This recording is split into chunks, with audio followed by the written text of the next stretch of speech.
नमस्कार, इझी लर्निंगमध्ये स्वागत आहे. या व्हिडिओमध्ये आपण बघणार आहोत स्वातंत्र्य दिनानिमित्त मराठी भाषण. उंच उंच फडकतो तिरंगा, गगनाला भिडला त्याचा मान. स्वातंत्र्य दिनाच्या या शुभदिनी भारत मातेला माझा प्रणाम. आदरणीय अध्यक्ष महोदय, माननीय शिक्षक वर्ग आणि माझ्या प्रिय मित्रमैत्रिणींनो, सर्वांना स्वातंत्र्य दिनाच्या हार्दिक शुभेच्छा. आज आपण येथे आपल्या देशाचा स्वातंत्र्य दिन साजरा करण्यासाठी एकत्र आलो आहोत.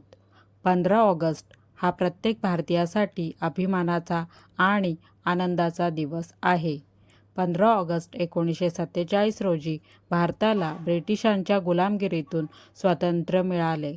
म्हणून हा दिवस आपण दरवर्षी मोठ्या उत्साहाने साजरा करतो. भारताला स्वातंत्र्य मिळवून देण्यासाठी अनेक स्वातंत्र्य सैनिकांनी आपल्या प्राणाची आहुती दिली.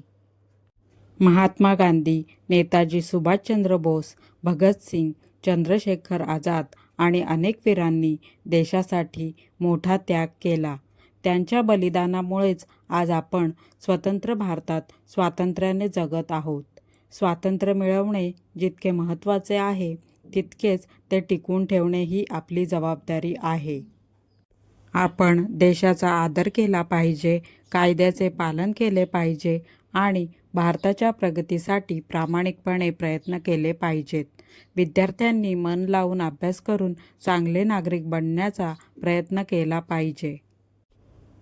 शेवटी एवढेच म्हणेन, उत्तुंग आमची शान, तिरंगा आमचा अभिमान, भारत देशाला करूया प्रणाम. चला, या स्वातंत्र्यदिनी आपण आपल्या देशाची एकता, अखंडता आणि शांतता कायम राखण्याचा संकल्प करूया. जय हिंद, जय भारत. धन्यवाद. जर तुम्हाला हे भाषण आवडलं असेल तर व्हिडिओला लाईक करा आणि चॅनेलला सबस्क्राईब करा.